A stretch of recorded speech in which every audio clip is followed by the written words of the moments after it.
Harriet Draper. I am 15 years old and I go to Massey High School. I really like sciences and chemistry, and I was hoping that water purification might have that sort of thing in store for me.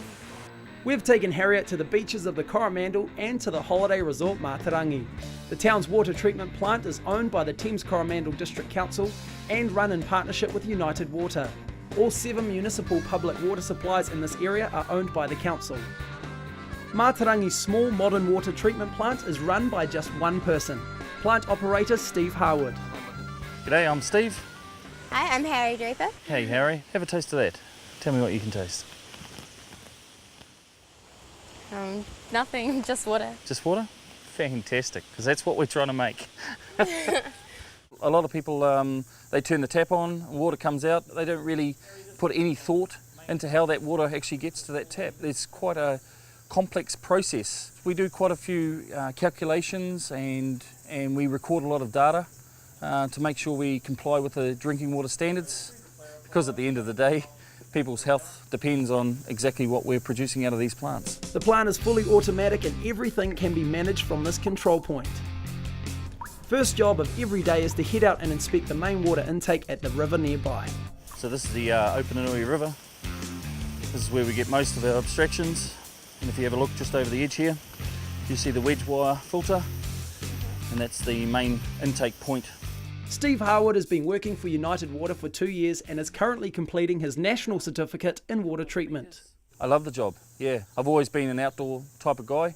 I'm pretty practical with my hands. I learnt all the science, maths, all the chemistry, the biology. I learnt all on the job, and I love it, I really do. So if this is all automatic, like it's all here, why do you come down here to do it yourself if it's all there? The reason for it is the only way to see exactly what your raw water source is to come to the raw water source and take a sample. There you go. Okay. That's it. And just make sure you don't put your fingers under that lid. Screw it on tight. Excellent. Perfect. That's what we do every day. The only real issue we've got on this river is when we have big rains, the river turns to mud. If you see heavy rain coming on, you instantly dial up and shut your plant down before all that mud gets into the intake. Graham Sawyer from Water Industry Training has come to Matarangi to assess Steve's progress towards his national certificate. A job as a water treatment operator is extremely responsible. Effectively, this is a food product that's going out, in some cases here, to up to 4,300 people. And the public health risk is huge if that isn't done right. The principles of running a water treatment plant are the same everywhere, so the skills learnt here can extend to large cities like Auckland or other industrial water treatment facilities. What are the right kind of people for the job? Well, anybody really, as long as you've got a bit of enthusiasm and don't mind working outdoors. I've even heard they've even employed girls. She was going to hit me then, did you see that?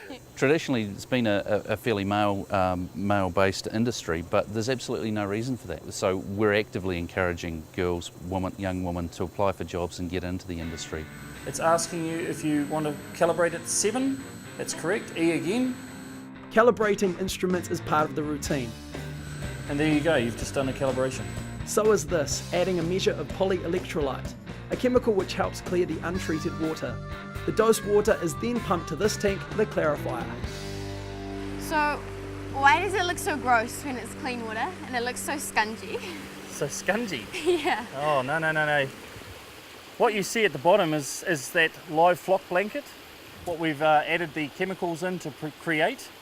And what it's doing is it's making small particles of dirt joined together to make large particles of dirt, and that's what you can see down the bottom there. So as the water comes up through the clarifier, all those small particles of dirt get bigger and bigger and bigger and bigger and stick together, and all you get coming out the top is crystal clean water. This is where you're looking for things that might indicate that you're either overdosing or underdosing the chemicals inside that we were just doing. Uh-huh. Your eye just picks up when things are going wrong. And at the moment, that's absolutely stunning. Stunning. Cool.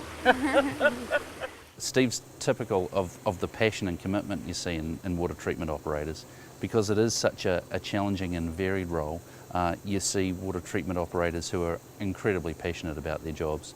So every hour for 1 minute, it will do a sludge drawdown. It goes out through this pipe here and it goes straight to the wastewater system.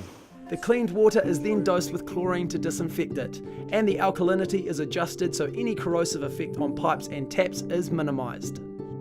I think Steve explained it really well. I managed to follow all the chemistry stuff, and it was really well done. I really liked that. It was good.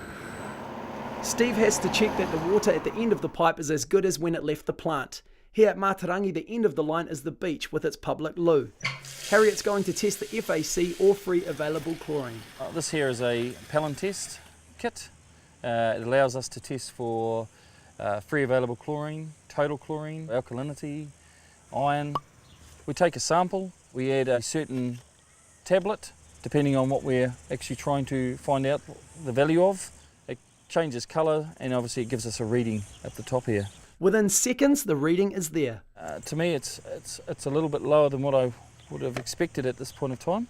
So what we'll do now is we'll go and flush the line properly.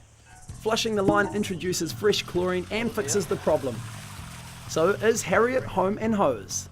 She's showing enthusiasm. She certainly likes the outdoors. She's very accurate in the details that she looks for. Yeah, I could see a future for her in the water treatment industry.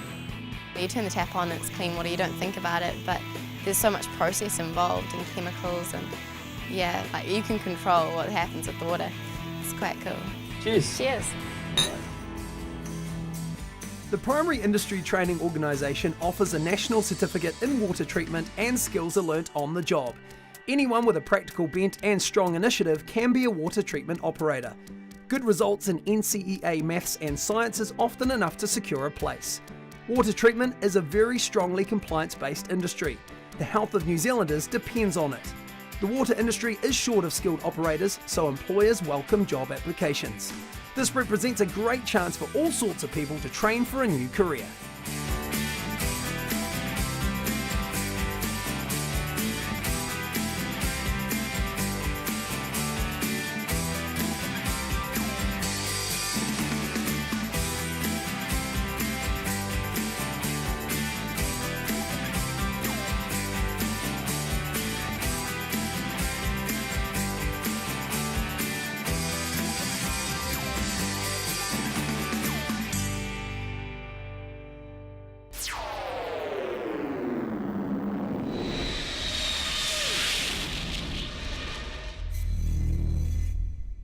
Supporting local content so you can see more of New Zealand on air.